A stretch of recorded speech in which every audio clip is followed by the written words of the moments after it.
Bismillahirrahmanirrahim. Assalamualaikum warahmatullahi wabarakatuh. Waalaikumsalam warahmatullahi wabarakatuh. Alhamdulillahil wahidil qaharil azizil ghaffaril mukawwirul laili 'alan nahar tadhkiratan li ulil qulubi wal absar tabsiratan li zawil albabi wal i'tibar.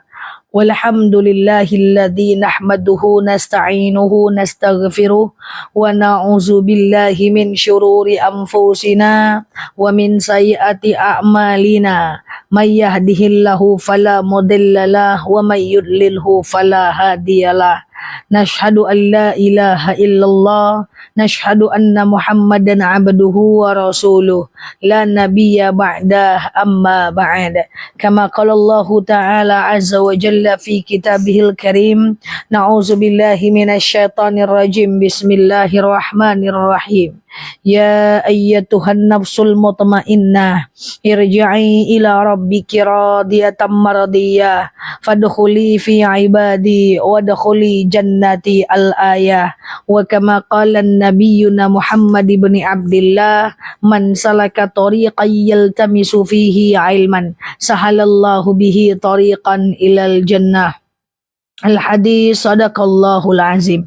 Ibu-ibu yang saya sayangi karena Allah, sebelum kita mulai kajian kita berdoa kepada Allah, semoga siapapun kita yang hadir dalam majelis ini, insyaallah Allah sehatkan badan kita, Allah kuatkan jasad kita, Allah tambah ruh keimanan kita, Allah luaskan rezeki kita, Allah angkat segala masalah kita, Allah jauhkan kita dari orang-orang zalim, Allah matikan kita dalam keadaan husnul khatimah, amin Allahumma amin. Ibu-ibu semua sehat?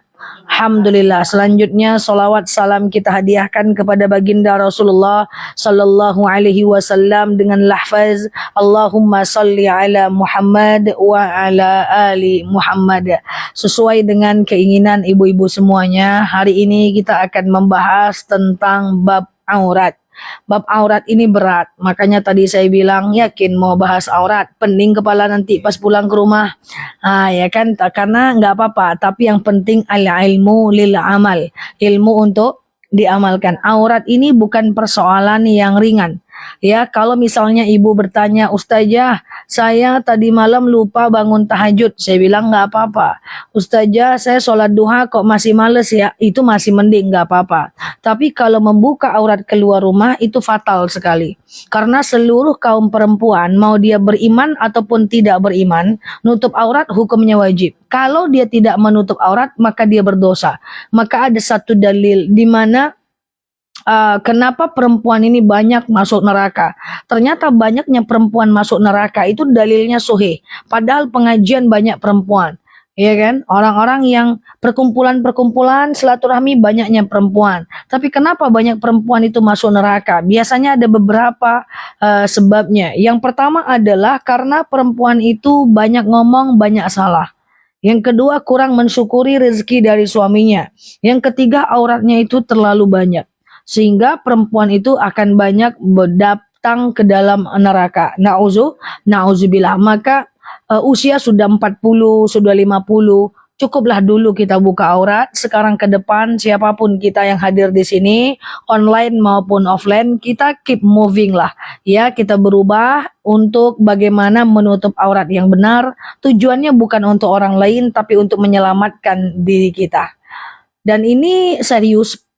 Artinya tidak ada toleransi. Dalam artikulasi nggak ada keringanan. Aurat nih dia nggak ada keringanan. Ya, nggak ada keringanan sama sekali dia. Ya, maka insya Allah kita akan bahas. Yuk kita bahas. Yang pertama adalah aurat perempuan. Kita sebagai perempuan di hadapan laki-laki. Saya perempuan, kemudian ada laki-laki. Ibu perempuan, ada laki-laki. Aurat ibu di hadapan laki-laki itu dari mana? Seluruh tubuh kecuali muka dan telapak tangan. Bukan muka dan telapak tangan. Apa itu aurat? Aurat itu apa yang tidak boleh nampak. Maka dengan kita yang perempuan, dengan laki-laki non muslim, dengan laki-laki muslim yang bukan mahram, aurat kita seluruh tubuh kecuali muka dan sepergelangan tangan. Coba angkat tangan kanannya.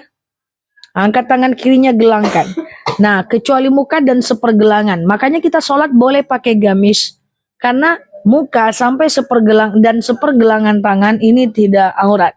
Walaupun itu adalah laki-laki. Oke? Tapi seluruh tubuh kecuali muka dan sepergelangan tangan itu adalah aurat kita di hadapan yang bukan mahram. Clear? Clear? Yang kedua adalah aurat laki-laki di hadapan wanita. Kalau kita punya ada suami, maka aurat suami kita itu tidak boleh dilihat oleh perempuan lain di luar. Aurat laki-laki di hadapan wanita adalah dari pusat sampai lutut. Jadi laki-laki auratnya kecil saja, dari pusat sampai lutut. Maka seandainya ada laki-laki yang dia sholat cuman pakai celana sampai bawah lutut, sampai lutut aja, bawah lutut, di atasnya dia pakai you can see, sholatnya sah. Hanya saja kurang adabnya. Pusat sampai lutut. Makanya kalau punya anak gadis, anak bujang, kalau dia mau main takraw, mau main bola voli, ibu tutupkan pakai Hawaii celana yang agak panjang dari pusat sampai lutut. Oke? Sekarang, aurat perempuan, ibu perempuan, betul? Nah, di hadapan perempuan, saya perempuan, ibu perempuan, dengan perempuan, itu adalah dari pusat sampai lutut. Sama dengan laki-laki. Dada tidak aurat. Dada tidak aurat. Kalau dada aurat, payah kita menyusui. Ya. Perempuan dengan perempuan, auratnya adalah dari pusat sampai lutut.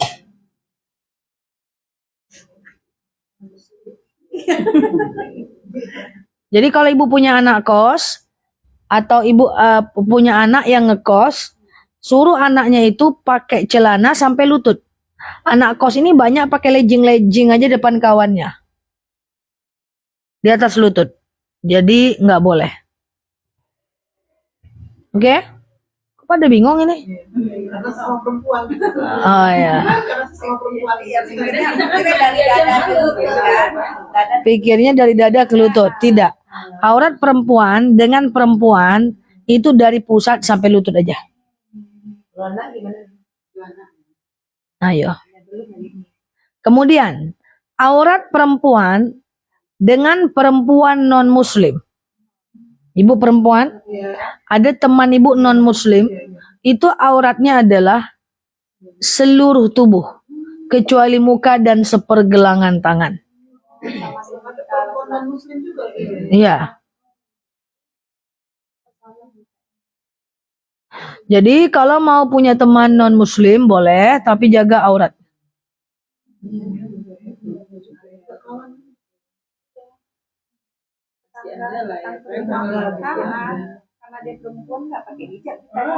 Ada tetangga non-muslim mampir ke rumah pakai jilbab.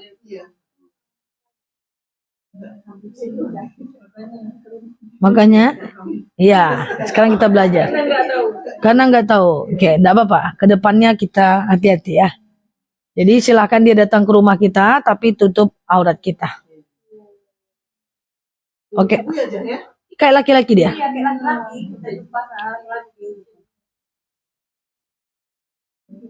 Dah?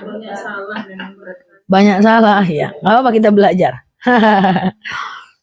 Selanjutnya, aurat ibu di hadapan anak laki-laki, anak bujang. Aurat anak bujang di hadapan ibu. Kemudian aurat anak perempuan di hadapan bapak kandung. Aurat bapak kandung di hadapan anak perempuan. Aurat sesama adik-beradik, kakak dan adik, laki-laki dan perempuan. Satu keluarga inti.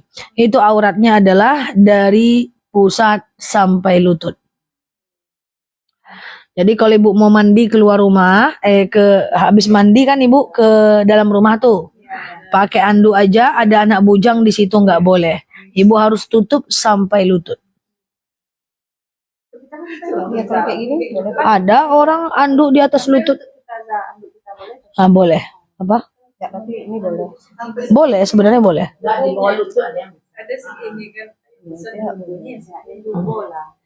Dada dengan anak perempuan atau dada dengan anak laki-laki tidak aurat sebenarnya. Ya, cuman pusat sampai lutut aja sebenarnya. Cuman kita malu aja kan nampak-nampak. Iya. Oke, clear? Clear? Ulang lagi ya. Aurat perempuan di hadapan laki-laki adalah seluruh tubuh kecuali muka dan sepergelangan tangan. Paham? Aurat perempuan, aurat laki-laki di hadapan perempuan adalah dari pusat sampai lutut. Aurat perempuan dengan perempuan adalah dari pusat sampai lutut. Aurat laki-laki dengan laki-laki adalah dari pusat sampai lutut.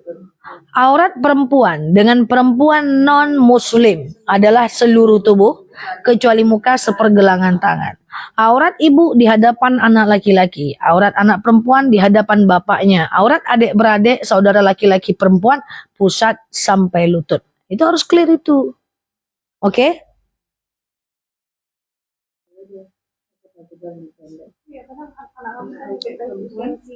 Nah, Lata jawab? Oke. Yuk kita bahas. Kalau memang itu aurat kita, maka untuk membahas tentang aurat ini adalah kajian yang paling kaku ya. Karena dia nggak ada toleransi loh untuk aurat ini.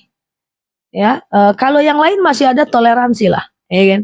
Nggak bisa sholat tegak, duduk, nggak bisa duduk baring, ya kan? Banyak keringanan. Kalau aurat susah sekali. Ya, nah kemudian yuk kita bahas bagaimana cara menutup auratnya. Dia mahram karena pernikahan. Aman. Oke, sekarang kita lanjut ya ibu-ibu ya. Sekarang bagaimanakah cara menutup auratnya? Dalam Al-Quran ada 2 ayat yang nanti kapan-kapan kita bahas tentang mahram. Ya, karena itu bab mahram. Nanti kita kupas siapa yang mahram kita, siapa yang bukan mahram kita. Iya, tapi diingatkan nanti. Nah, ya, dia di bab yang berbeda. Artinya kalau dia mahram kita, aman kita buka jilbab. Kalau dia bukan mahram, itu satu bab nanti. Ya, mana yang mahram, mana yang tidak. Itu satu pembahasan. Nanti boleh ingatkan saya lagi. Oke, sekarang kita bahas aurat. Ya. Nah, ibu-ibu yang saya sayangi karena Allah, bagaimana cara menutup aurat? Dalam Al-Quran ada 2 ayat yang berbeda, berarti ada 2 benda yang berbeda, berarti ada 2 kewajiban yang berbeda tentang menutup aurat. Yang pertama adalah yudnina alaihinna min jalabibihinna. Hendaklah mereka menghamparkan jilbabnya ke seluruh tubuh. Jadi jilbab itu bukan ini. Jilbab itu gamis atau rok yang kita pakai. Inilah jilbab. 4 ulama madhab sepakat jilbab itu terhampar ke bawah, tak boleh berbelah seperti celana. Sorry to say, celana tak boleh dalam agama Islam. Karena coba buka kitab tafsir, buka kitab ulama madhab, tidak ada yang membolehkan pakai celana. Semuanya terhampar ke bawah. Maka ibu-ibu yang saya sayangkan Allah, baik dalam bentuk rok maupun dalam bentuk gamis. Ustazah kok keras betul, silakan buka semua kitab. Rok boleh, gamis boleh. Bahkan itu ada yang mengatakan harus gamis loh. Saya masih mending mengatakan yang penting terhampar. Iya kan? Kalau celana itu memang tidak boleh. Kalau ada yang bilang boleh pakai celana walaupun besar, itu dia biar ibu nggak pusing aja itu. Iya kan? Nah, iya kan ada kulot-kulot. Ya itu saya tidak berani menyampaikan bahwa itu adalah boleh. Saya tidak berani menyampaikan itu boleh karena coba buka kitab tafsir ya, kitab-kitab ulama madhab, semua mengatakan baju perempuan itu harus terhampar. Tidak ada isi Rasulullah yang pakai celana satupun. Andai aja satu pakai celana, mantap lah itu ya. Satu aja pakai celana selesai udah urusannya. Nah itu nggak bisa. Nah ini makanya saya bilang tadi yakin bahas jilbab. Itulah, ya kan. Bisa Bu. Saya juga dulu naik motor aman aja. Ya, dia harus terhampar ke bawah dalam bentuk gamis dan atau rok. Dan ini no excuse. Tidak ada toleransi untuk ini. Dan terhamparnya harus sampai mata kaki minimal. Kalau sampai mata kaki harus pakai kaos kaki. Kalau menyentuh tanah tak kaos kaki masih aman. Yang penting pakai sepatu. Ya, teman-teman, ibu-ibu yang saya sayang, maaf ya, ibu-ibu yang saya sayangi karena Allah, ini yang saya maksud. No excuse ini. Ustazah saya mau jalan ke pantai pakai gamis atau rok. Berputar di pantai itu pakai slow motion. Mantap foto. Iya kan? Ustazah saya pakai motor. Ustazah ya lah enak pakai mobil. Saya dulu dakwah 5 tahun pakai motor. Ngengkol juga. Aman aja. Di dalam pakai celana. Ingat ya. Kalau kita mau, kita akan cari banyak cara. Kalau kita tak mau, kita akan cari banyak alasan. Siti Aisyah radhiyallahu anha, semoga Allah merahmati beliau. Itulah istri Rasulullah yang paling pintar, paling cantik, paling jago berperang, paling baga, paling pemberani. Pernah menjadi pemimpin perang pakai gamis, naik kuda nggak nampak betisnya saking lebarnya gamisnya.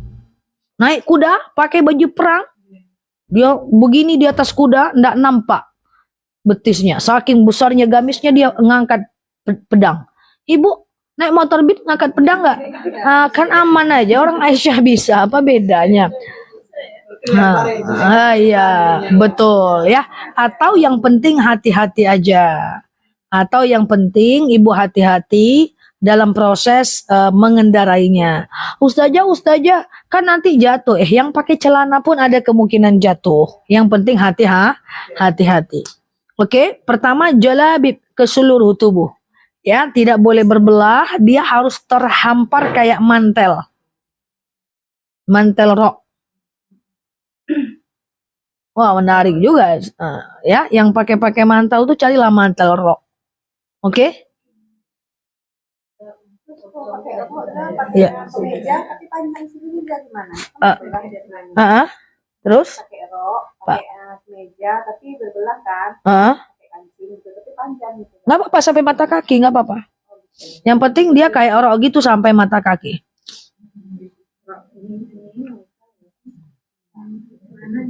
Nah, celananya di dalam, di luarnya gamis ya bagus. Memang harusnya seperti itu.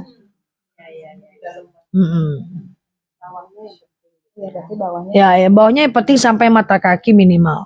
Oke? Nah, sekarang ada dalil yang kedua. Apa dalilnya? Yudanina bi khumurihinna ala juyubihinna. Hendakkahlah kalian menghamparkan khimar. Ini namanya khimar.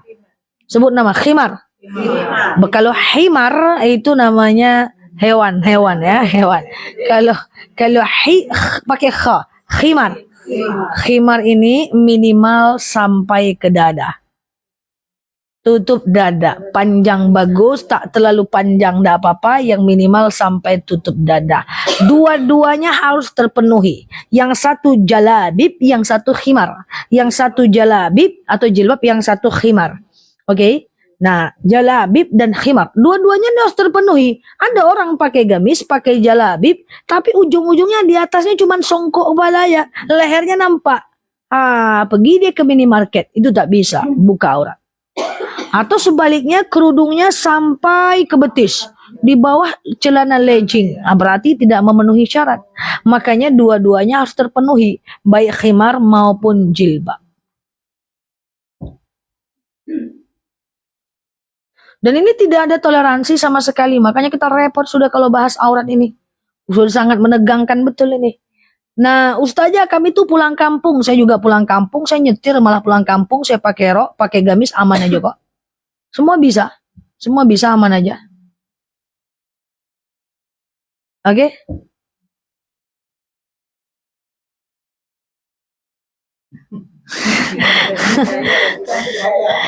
Ganti gaya. Celana pakai di dalam. Apalagi kalau ketat dia. Ya sama sebenarnya celana kerja juga itu sebenarnya juga nggak bisa sih. Makanya sistem itu ya sistem kita kan dibuat, kita kan bukan negara Islam ya. Sehingga kita masih banyak terkendala soal kerja. Sama dengan gini, ustazah pacaran tuh apa hukumnya? Pacaran tuh hukumnya haram. Terus kan banyak orang pacaran, gimana tuh Zah? Ya tetap nggak boleh gitu loh maksudnya. Ustazah riba itu haram nggak? Haram. Tapi banyak loh orang riba. Kalau nggak saya usaha saya pakai riba, saya jual beli mobil kayak gimana tuh? Kan saya kerja tetap riba, tetap haram ya. Karena al-masdar al-waqi' la masdarul hukm. Ya fakta, keadaan bukan sumber hukum. Sumber hukum Islam itu cuma 4. Al-Quran, Sunnah, Ijma' Qiyas. Al-Quran, Sunnah, Ijma' Qiyas. Fakta bukan sumber hukum. Jadi sebanyak apapun orang yang makan riba, tetap riba ini dosa. Paham maksud saya ini? Sebanyak apapun orang yang berpacaran, pacaran tetap dosa. Sebanyak apapun orang yang bekerja, kan kerja saja tuntunan kerjaan, dia tetap dosa. Karena keadaan bukan sumber hukum Islam. Al-Quran, Sunnah, Ijma, Qiyas, Ustazah Nela, nggak bisa. Ustazah Nela ini bukan sumber hukum Islam.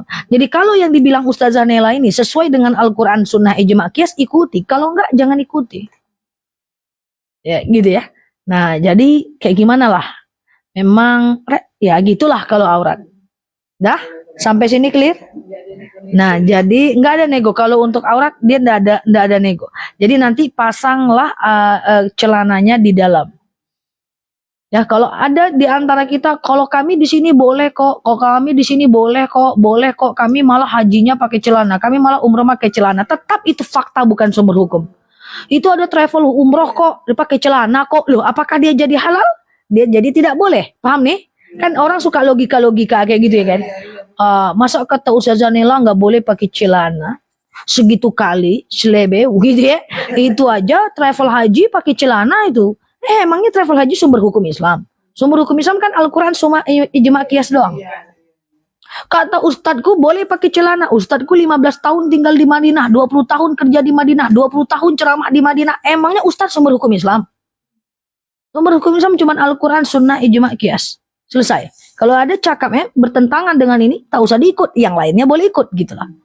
Mungkin dalam hal itu ada kesalahpahaman dalam proses transfer. Nah, selanjutnya ke depan yang lainnya tetap kalau oke, ikut. Oke? Paham? Ini kan memang perintah dari Allah ya kan? Iya, betul sekali. Tidak boleh dirujukan. Iya, dia sulit karena dia qad idalalah qad isubut. Ibu kalau ada dalam ilmu agama Islam, dalam ilmu syariah ada namanya qad idalalah qad isubut. Jelas dalilnya, jelas transfer maknanya. Sumbernya Al-Qur'an dua-duanya. Oke? Lanjut. Yang kedua. Sekarang yang ketiga. Tadi adalah aurat, kedua cara nutup, tiga kapan kita tutup. Kapan kita tutup? Tutup aurat itu fi makanil am, di wilayah umum. Apa itu wilayah umum? Wilayah yang kalau orang mau melihat kita, orang nggak pakai izin, nggak perlu minta izin.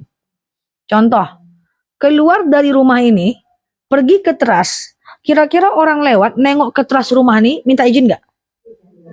Ibu punya teras rumah, keluar ibu dari rumah, ibu nyapu, nyiram bunga, aglonema, janda bolong. Iya kan? Kira-kira waktu ibu nyiram bunga itu, orang mau lihat ibu, minta izin nggak? Nggak minta izin. Selagi orang tak minta izin kalau mau menengok kita, itu berarti wilayah umum. Maka wajib nutup aurat. Sekarang kalau dalam rumah kita, orang kalau mau lihat kita minta izin nggak?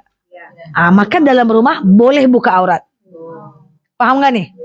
Ustazah, saya punya genteng, tempat saya jemur, genteng-genteng saya, tanah-tanah saya, jemuran-jemuran saya, rumah-rumah saya. Kira-kira kalau ibu ke balkon, ke genteng ibu, di balkon, rumah teras atas, ya gitu ya. Kira-kira orang mau lihat di sana minta izin gak? Tidak perlu minta izin, orang lihat aja. Maka ke genteng balkon sendiri, milik sendiri, wajib nutup aurat. Sejengkal sudah wajib nutup aurat. Itu namanya makanul am, tempat umum. Tapi ada lawannya adalah makanul khas, wilayah khusus. Itu wilayah yang kalau orang mau melihat kita, itu tidak perlu minta izin. Harus minta izin. Dalam rumah, dalam kamar. Sebenarnya mobil itu makanul khas. Sebenarnya mobil itu wilayah khusus. Karena kalau orang mau lihat kita kan orang ketuk dulu. Cuma masalahnya kalau dia transparan tetap harus tutup. Nah, selangkah keluar rumah tutup aurat. Ada nggak ada orang tutup.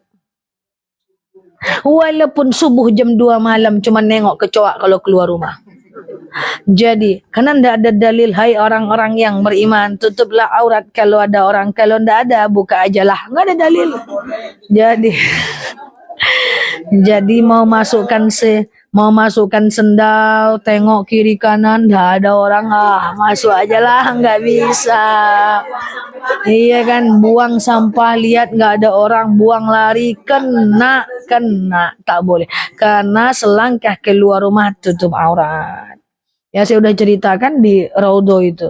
Ada jemaah saya mendengarkan ceramah tentang aurat, nggak tidur dia 3 hari 3 malam. Stres saya dengar ceramah ustazah, ya harus kayak gitulah. Kalau dengar ceramah saya tenang-tenang aja itu ndak mantap. Bila perlu ndak tidur ibu 3 hari 3 malam setelah saya ceramah. Karena kepusingan itu akan membawa kepada perubahan. Jadi katanya dia mau keluar rumah. Dia mau ngambil masukkan sendal jam 2 malam. Akhirnya dia keluarkan tangannya dah.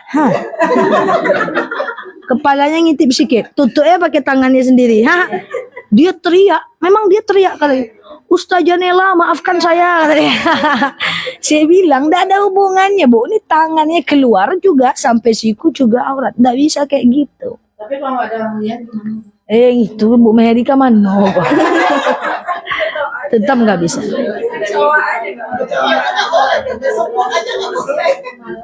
Nah itu ya, jadi nggak bisa. Subuh-subuh juga nggak bisa.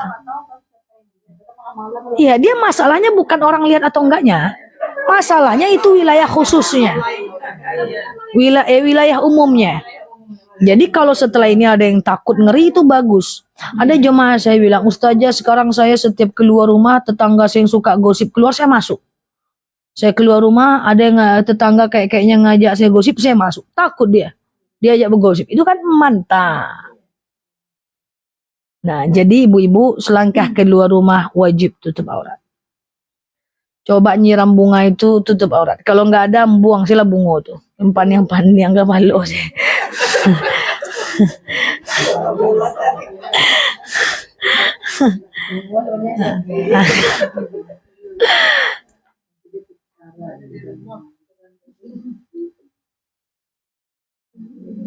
Terus gimana Ustazah?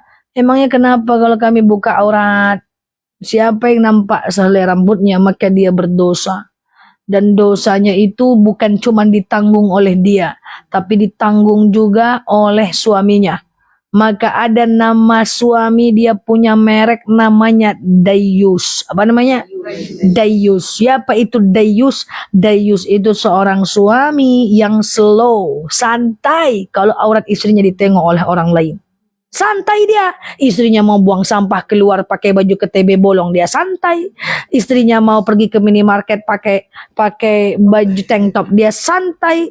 Istrinya nyapu keluar rumah buka aurat, dia santai. Dayus itu adalah seorang suami yang santai jika aurat istrinya dilihat oleh orang lain. Dayus tempatnya di neraka. Termasuk dayus adalah seorang orang tua yang santai kalau aurat anak kandungnya dilihat oleh laki-laki lain, santai ketika aurat anak gadisnya ditengok oleh orang lain, dia tidak mengingatkan tempatnya juga di neraka. Ustazah saya udah ingatkan istri saya, tapi tetap juga tak mau nutup aurat. Padahal saya udah ingatkan,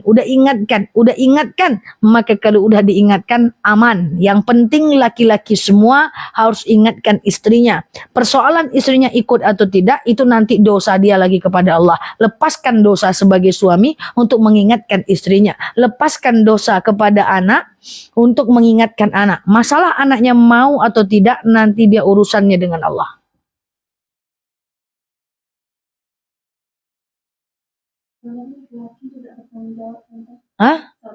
Saudara laki-laki bertanggung jawab ketika bapak sudah tidak ada, Mbak. Ya, wali itu berpindah. Oh ya, selagi masih ada bapak yang nanggung. Selagi ada suami yang nanggung. Suami meninggal, balik kepada bapak lagi walinya. Meninggal bapak, baru saudara ibu yang kena dosa. Kalau dia santai, makanya idealnya laki-laki itu mesti dia beriman. Laki-laki itu mesti ikut banyak pengajian.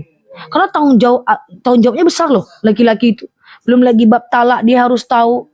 Ya kan, bab tidak boleh membiarkan istrinya itu buka aurat, tidak boleh membiarkan anaknya buka aurat. Tapi persoalannya laki-laki ini jarang dalam majelis-majelis. Padahal tanggung jawab agama laki-laki ini ngeri sekali.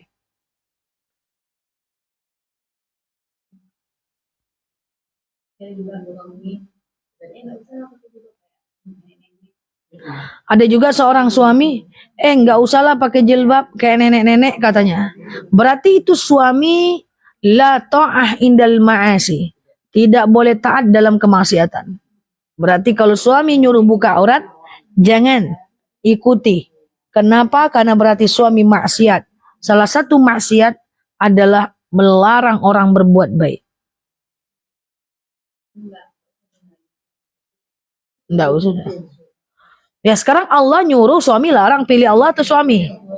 Ah iya kan? Memang kita harus taat kepada suami, taat kepada orang tua, tapi ketaatan yang menghantarkan kepada ibadah. Kalau ketaatan itu menghantarkan kepada dosa, ya jangan ikut. Hah? Bisa sama suami katanya. Bisa sama suami. Bisa sama suami. Kaitannya apa? Bisa sama suami gimana? Kalau tidak mengantarkan ke surga, bisa taatan. Oh, kalau soal rumah tangga. Ya. Rumah tangga, pernikahan, itu tujuannya kan ibadah. Orang menikah kan tujuannya ibadah. Semoga dengan menikah, ibadahnya semakin oke. Karena ada kewajiban dan pengabdian di situ.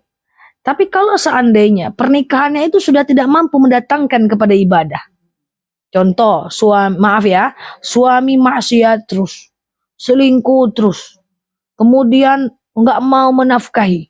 Karena dia kayak gitu, kita pun sakit hati. Ujung-ujungnya kita dendam. Kita tak mau melayani. Berdosa juga kita. Sekarang kalau suaminya selingkuh, jahat, pemabuk, kita nggak melayani, dosa nggak? Tetap dosa, besti. Iya kan? Nah, maka kita pun akhirnya tak mau melayani karena sebel nengok hidung dia, ya kan?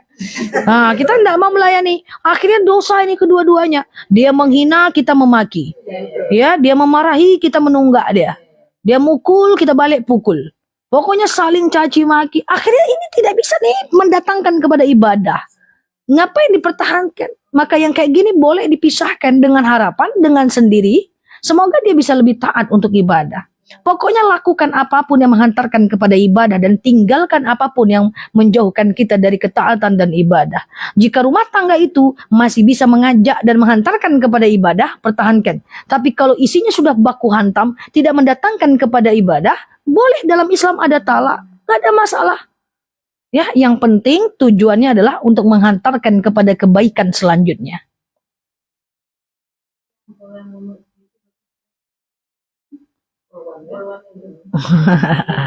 Bisa itu kan kalau yang wajib. Ya, ya. Kalau yang sunat bisa. Contoh?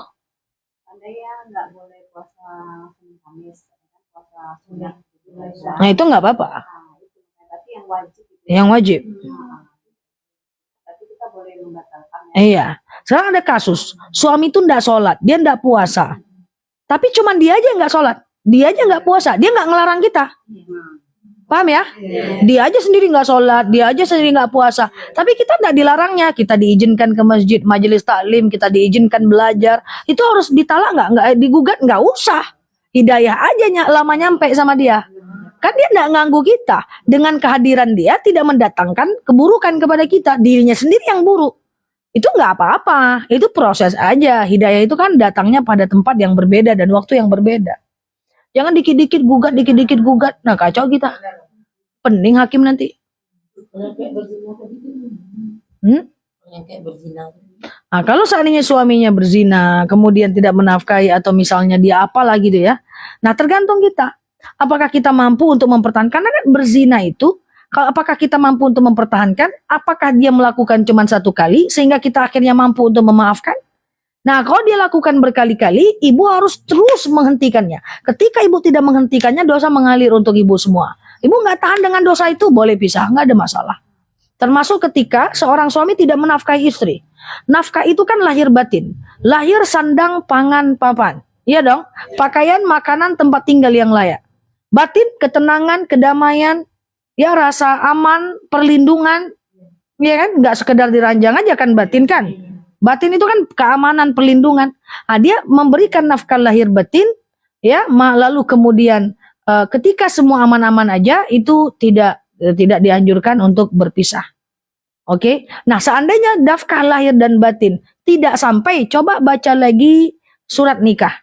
Ketika seorang suami tidak menafkahi istri 3 sampai 6 bulan berturut-turut, kalau istri tidak ridha, Syaratnya dia tidak ridho, maka dia boleh menggugat. Hukumnya boleh. Kalau ridho lain cerita, tapi kalau ridho jangan sebut-sebut.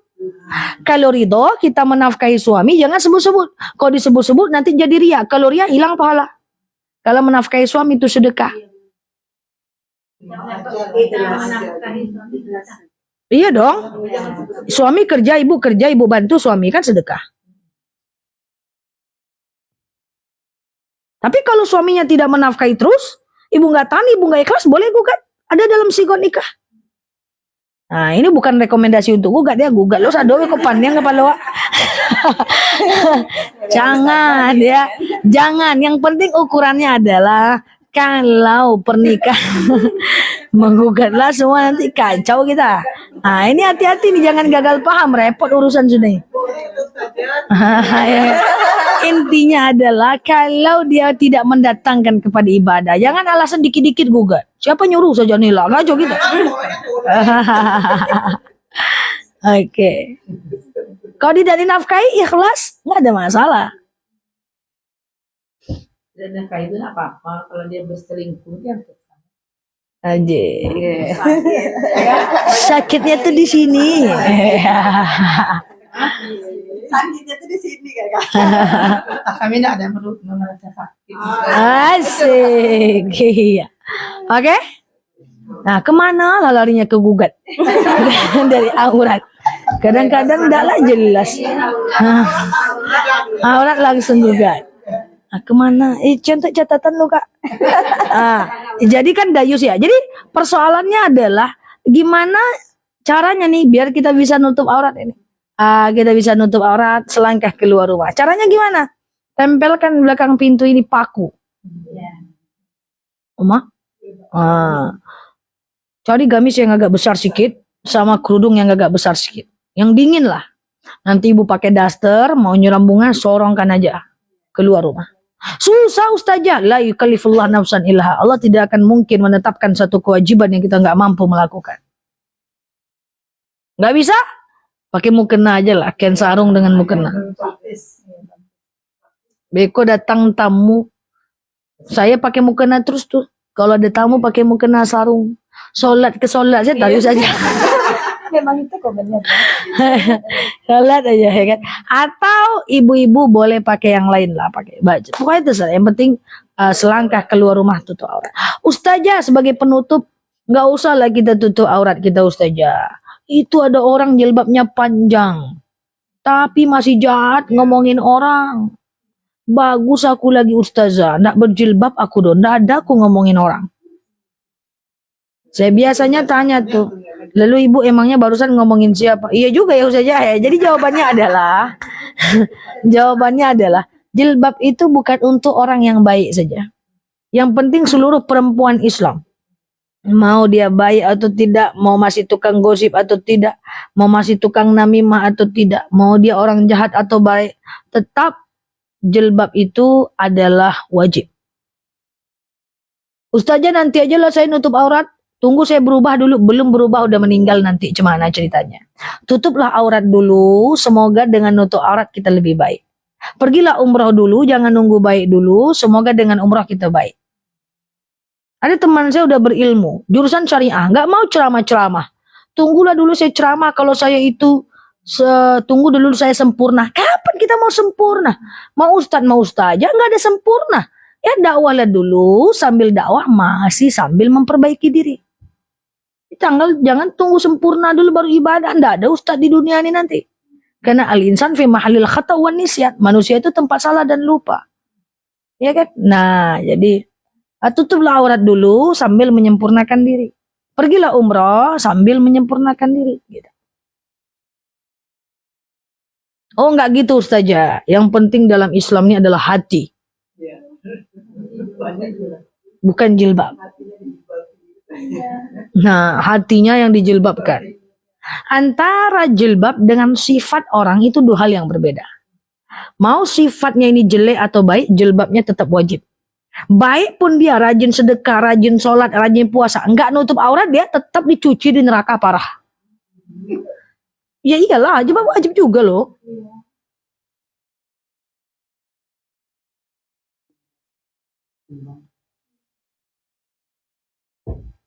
Ustazah, iya, Pak ya. Oh, saya nggak bilang mudah. Saya ceramah begini bukan berarti saya bilang itu mudah.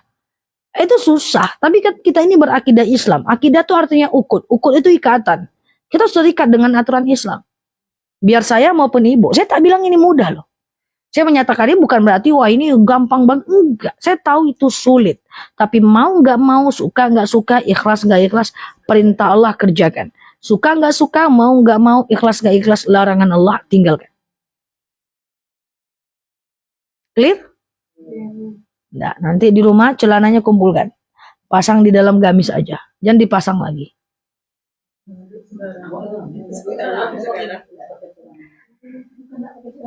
Bukan. Sampai-sampai nih, Cik. Udah lama nggak pakai celana. Oke. Berakhir-akhir. Tidak pakai celana. Di dalam leher. Oke. Demikian wallahu alam bisawab ala hazihi niyah al-Fatihah.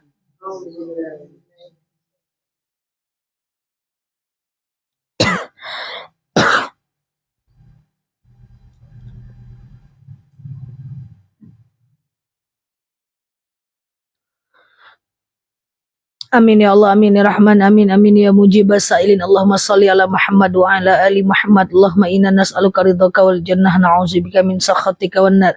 Allahumma inna nas'aluka salamatan fi dinina, afiyatan